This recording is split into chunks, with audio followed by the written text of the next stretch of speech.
खंड भी डोगरे ते खीर भी डोगरे, खूहियां दा ठंडड़ा नीर भी डोगरे। दोस्तों, डोगरें गी जगाने वास्ते, डोगरें गी भूआ चाढ़ने वास्ते सचमुच ये डोगरी दे आधारित जेह्ड़ा गीत हा साढ़ी माताएं गा दियां हा, डोगरा देश जगाए जाओ।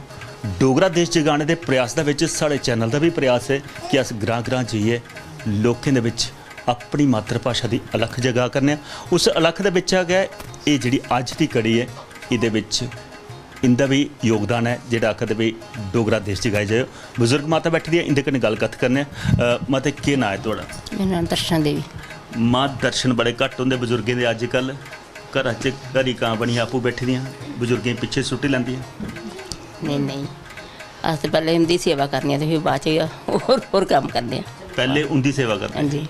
उंदी भला घर आह्ले दी होई सस्स सौह्रा ते उ'नें नहीं रेह्दे पर घर नूहें दी गल कराना पे, उंदी ते नहीं करा दी? कोनी उंदी भी करनी पौंदी, अज ज्यादा उंदी गै करना उंदी भी करनी पौंदी, उ'नें साढ़ी करनी पौंदी, असें उंदी करनी पौंदी। अपने लिए पक्खी हिखी घट्ट है पर उंदे लिए करनी पौंदी क्योंकि नौकरी पेशा जाने पौंदा। नहीं नौकर नहीं, फुलके नहीं है, नौकर नौकरी है नहीं है, इ'यां गै ओह् अजे इ'यां ते फ्ही भी सेवा करने पवा दी?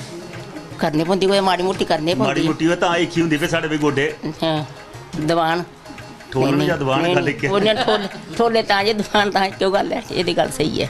मां इक गल तुहाडे कोला हून डोगरा देश दी गल चला करदी। हां जी। नराते आह्ले ध्याड़े हां जी चेता आउंदे ने ओह् पुराने दिन जिल्लै छोटी छोटी कुड़ियां नराते रौंह्दियां, माता बनदियां, पचैलन बनदियां, पचैलन बनदियां। हां जी। अज्ज क्या ओह् भगती खत्म होई? ओह्दी भगती ओह् है गै नहीं रेह्दी, ओह् बिल्कुल रेही गै नहीं है। अजकल कुड़ियें गी पता गै नहीं कि माता केह् चीज़ है, जां असें कि'यां पचैलन बनना जां नहीं। अजकल घर घर गै इ'यां क्यारियां आदियां ओह्दियां, मतलब पैह्ले 5-7 कुड़ियां रलियै ते माता रांदियां, ओह्दा हून रवाज खत्म होई गेदा। मजा केह्दे च हा? मजा पैह्ले च हा, हून हैनी ऐ। केह् विधि होंदी ही, कि'यां तुस? पैह्ले अस 5-7 कुड़ियां रलदियां, निक्की निक्कियां, पैह्ले सवेरै उट्ठना तां घर घर जाना, कौडी पैसा मंगन, कौडी पैसा मंगी औना, फ्ही असें मिट्टी मतलब लेआनी, मिट्टी मुट्टी लेआइयै ते फ्ही माता रानी, फिर उत्थै कट्ठे रुट्टी खानी, कट्ठे गै मतलब सौना पौना, कट्ठे गै भजन छंद छुंद बोलने। झूटी कहना तो जेह्ड़ी पचैलन होंदी ही हून ते ओह् मतलब कुसै खबरां निं हा लैंदी, जेह्ड़ा न्हाई जंदी तां ओह् माता नोहालियै ते फिर इ'यै मतलब कोई खबरां लैंदी ही, इ'यां निं हा लैंदी कुसै दे बी। जे खबरां लेई लैना कुसै दा ते फ्ही मुड़े नौने पौंदा हा। अज्ज ओह् मतलब जेह्ड़ा मतलब संस्कृति ओह् खत्म होई गेई है, ओह्दी संस्कृति रेही गै नहीं। उल्ले ते माता कंधा पर बनांदे हे। हां जी, कंधा पर गैस बनांदे। अजकल घर आह्लियां माता कंधा कन्नै ओह् ते है, ओह् ते गल स्हेई है, घर आह्ली माता कंधा, एह्दी गल स्हेई है।